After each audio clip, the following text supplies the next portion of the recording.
Hi, everyone, and welcome back to the show. We're here today with our Total Wellness Tuesday episode, going over the environmental working groups, the EWG, which is a nonprofit, their continued work with telling you and really researching the absolute best fruits and vegetables that you can have in terms of organic or conventionally grown. So each and every year I've been going over this list with you, just kind of like the data trends from the American College of Sports Medicine with exercise and workouts. I also want to bring you, because the list actually changes each year, which foods you absolutely don't want to eat if you can't get them organic, and then also which foods, if you can't get organic, all right, these are the ones that are not going to have as much pesticide-based spray on them. So it's a really helpful list. You can also head on over to stevencabral.com/1929 to be able to download that full list. You can save it as a PDF, or the nice thing is it's a PDF, so you can download it that way. But the nice thing is as well, this is something that you can just take with you food shopping, so you don't have to memorize the list. But of course, you'll be able to know what it is. All right, so just a quick notes on this. Keep in mind that organic still oftentimes can have pesticide spray. However, and a lot of people don't know that, but the pesticides are approved, meaning they're far less toxic.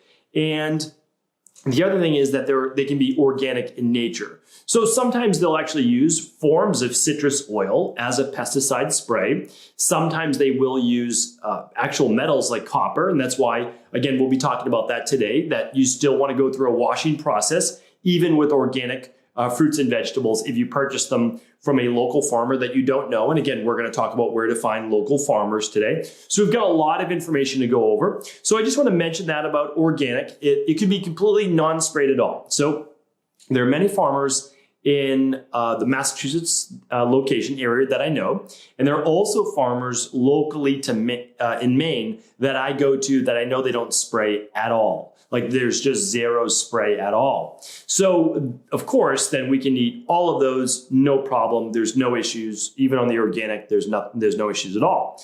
But one other thing with organic, and why I'm going to talk about a natural produce wash in just a moment, I would say after we go through the Clean 15 and the Dirty Dozen list, I will share with you the wash that my wife uses as she kind of preps all of the different fruit for the week. It's super simple, very, very inexpensive, and you can make it right at home so that you don't need to buy one online, which will be, 10 times the price. Okay, so we'll talk about that.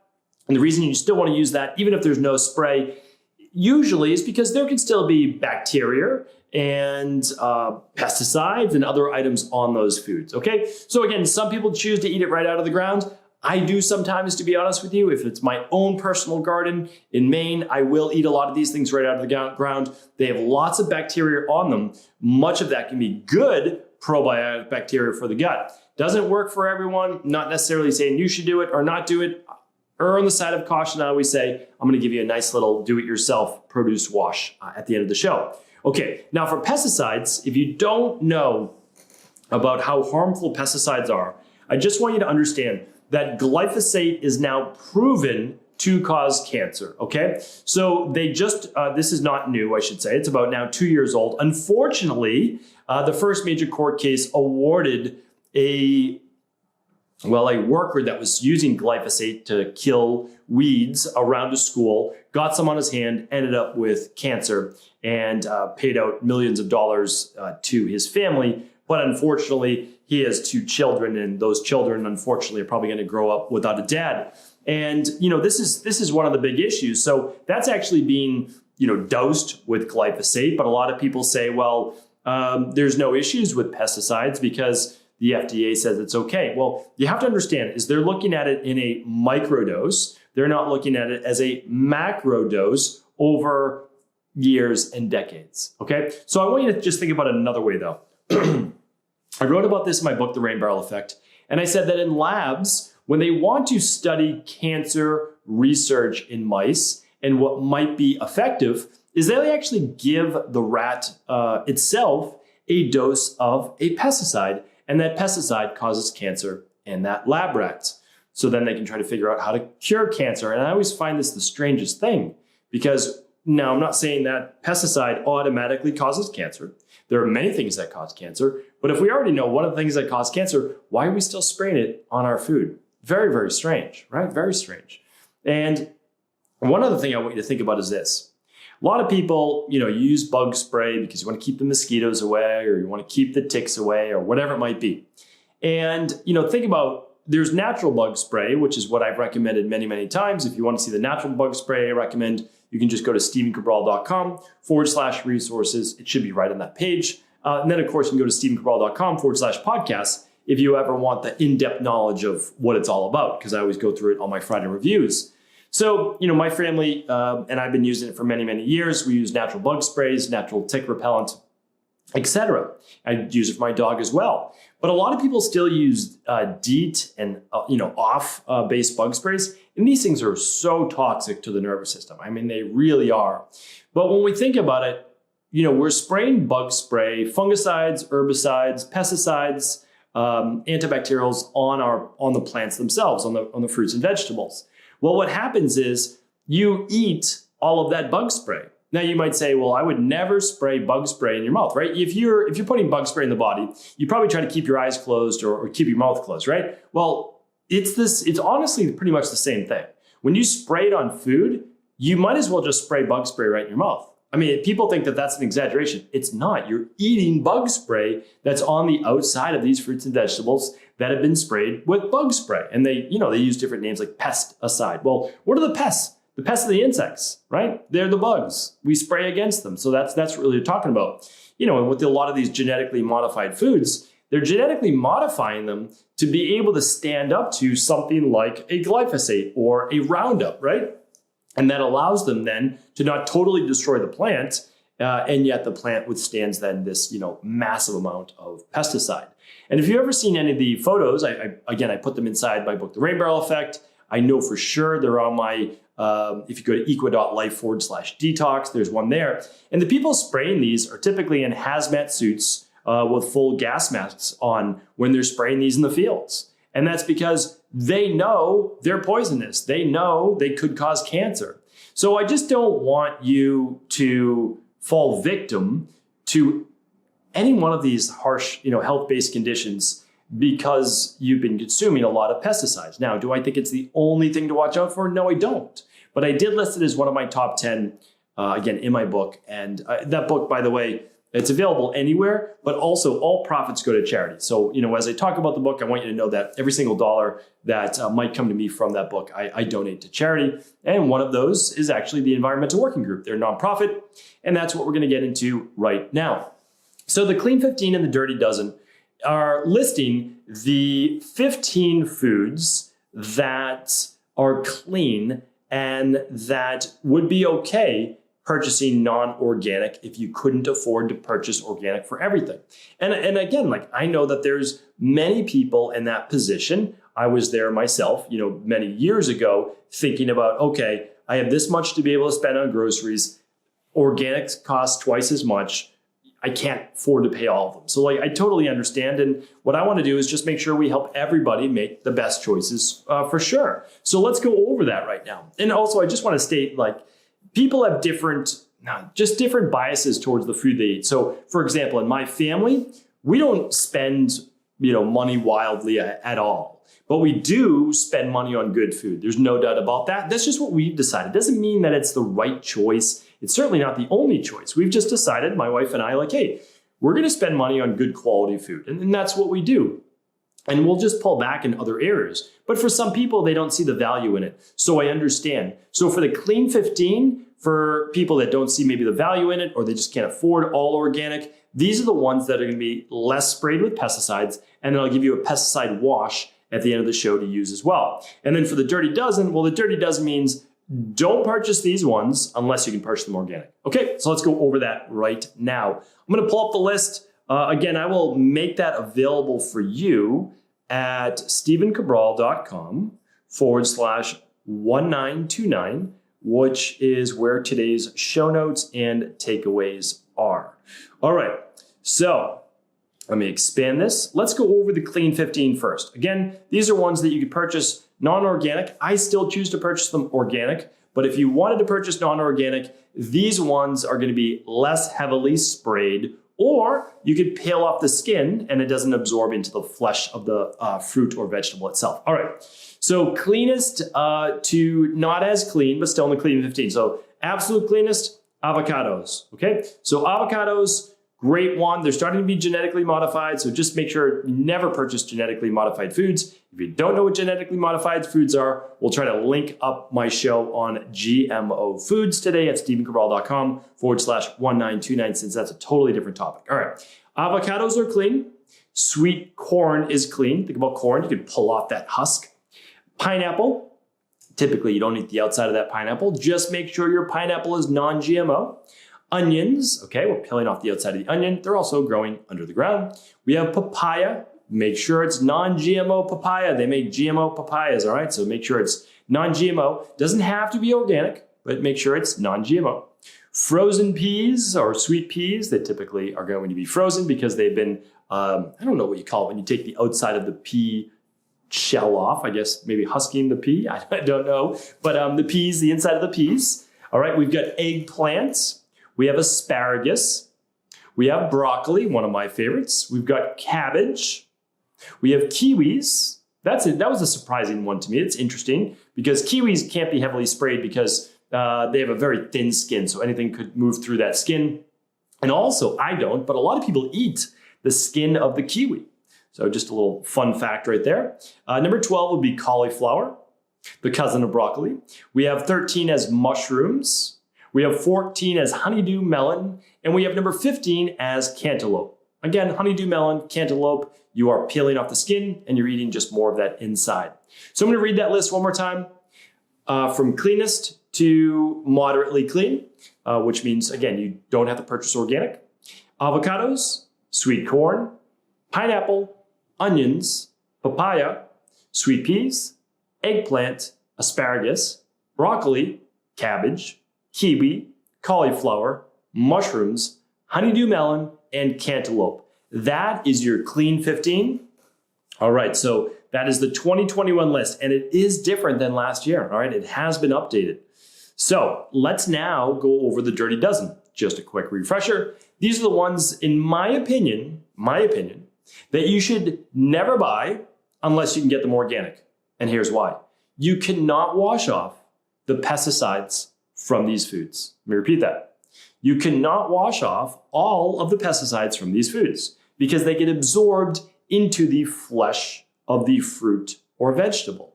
So again, it becomes part of the fruit or vegetable. You cannot get rid of the pesticides completely, which means no matter what, you are eating bug spray. All right, so it's not ideal. So what I always tell people is either don't eat these or buy them organic. That's where you're going to spend your money. And then on the Clean 15, you may not buy those organic. All right, and then you can always use the pesticide wash. All right, so let's now go over these. Let's go from number 12 down to number 1 being the worst. So we're going to go reverse order. All right, number 12 is tomatoes. Okay, number 12 is tomatoes. 11 is celery. I know a lot of people doing celery juice, right? It's been popular now for a couple of years. Anthony William, for sure, has popularized that.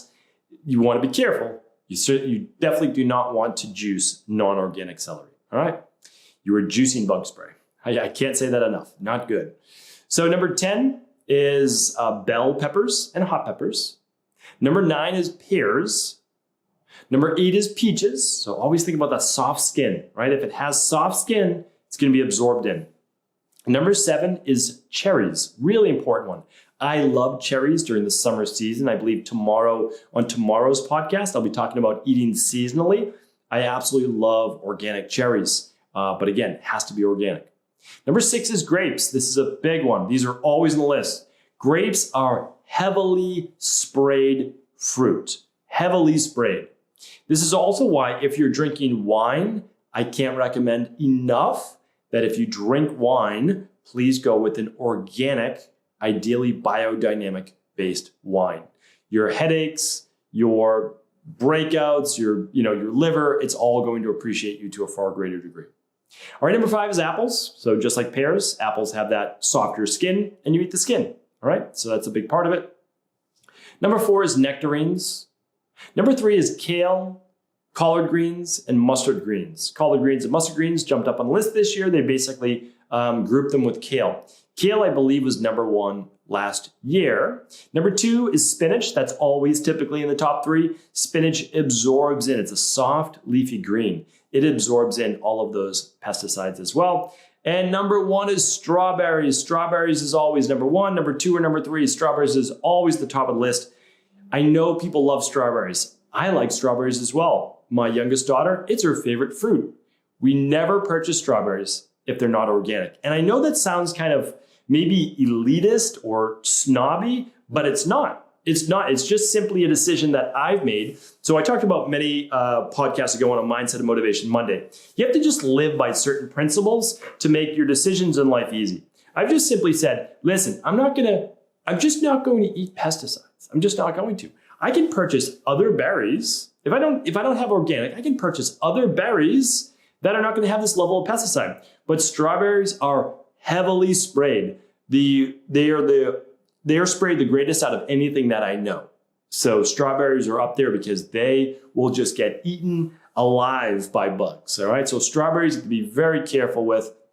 In my opinion, only purchase them organic or don't purchase them at all. Again, you can purchase frozen organic strawberries. Those are fairly easy to come by if you want to put them in your smoothies, but you really want to go with organic. You cannot wash off the bug spray from these items. So once again, tomatoes, celery, bell and hot peppers, pears, peaches, cherries, grapes, apples, nectarines, kale, collards, and mustard greens, spinach, and strawberries. Those ones you want to purchase organic, or in my opinion, don't purchase them at all.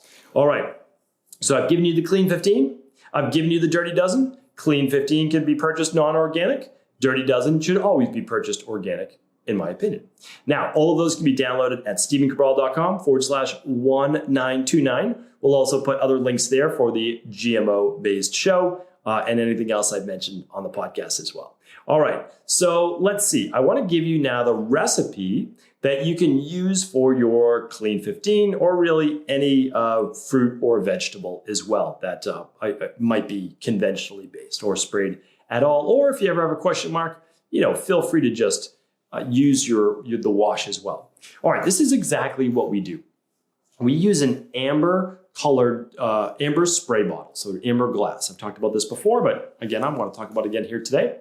So it's a spray bottle, and you can just add 1 part vinegar to 5 parts water, okay? Some people do 1 part to 10 parts. We just use it a little bit stronger. 1 part vinegar to 5 parts water, okay? So it depends on the size, obviously, of the spray bottle, but typically it's going to be like a half a cup of apple cider vinegar. You can use white vinegar. Either will work fine. And then you'll want to just do 5x that for your water. So if you have 1 cup, great. Then you can add 5 cups of water. And we'll do that when we have a bowl. So let's say we've got a lot of strawberries or a lot of whatever that we're washing. What we'll do is my wife typically does this, but just get a big bowl. That's all. Big bowl, big ceramic bowl, or whatever you'd like to use, glass bowl. And you just want to put in 5 cups of water and 1 cup of apple cider vinegar or white vinegar. Again, either will do. The acidic nature will kill the bacteria. And then we typically, inside of the spray bottle or in your water too, just squeeze 1 whole lemon. So a half or a whole lemon, and that will give you that citrus as well. Again, lemon being quite acidic, not internally as you digest it, because of course it's loaded with minerals, but externally it is. So all of that will help. Some people put a pinch of sea salt. We don't. You're welcome to. And all of that will help. And then for your items like an apple or pear, something where you're eating the skin, you can use a scrub brush. And you can scrub it when you are about to wash it after you use the spray or inside the bucket of water. So let me make this a little bit easier. You're going to get a ceramic bowl or whatever bowl you'd like. Pour in 1 cup of vinegar, 5 cups of water, and if you want, you don't have to, but if you want to, add a little bit of lemon juice. Okay, so now we're done. We're going to let everything sit in there for 20 minutes or so, 30 minutes. That's it. And they're just going to float around and they're going to get washed. Then after that, what you can do, and we're just talking about berries and other things like that right now. After that, what you can do is we typically just put them on top of a dish towel and then put another one on top and then just pat everything dry. And then it's done. You can allow it to air dry as well. That's totally fine. but we like to just kind of wash off that coating right there. Now, if you're using it with a spray bottle, it's actually very easy as well. You can just put them all on your countertop, on a tray, on a plate, on a towel, whatever you'd like to do. And you can just spray everything with that spray bottle. And you can just allow it to sit on the fruit itself. And then you can actually just allow it to air dry if you want. So that's pretty easy. I actually like to, for apples, I give them just a polish with a scrub brush or with a towel, just to make sure there's no waxes on there either. All right. So that's exactly what we do. Again, it does not have to be difficult. This can just be done. Let's say you do 1 or 2 shoppings per week. When everything gets delivered or you go to pick it up, you're just going to go right over, put them right next to the sink.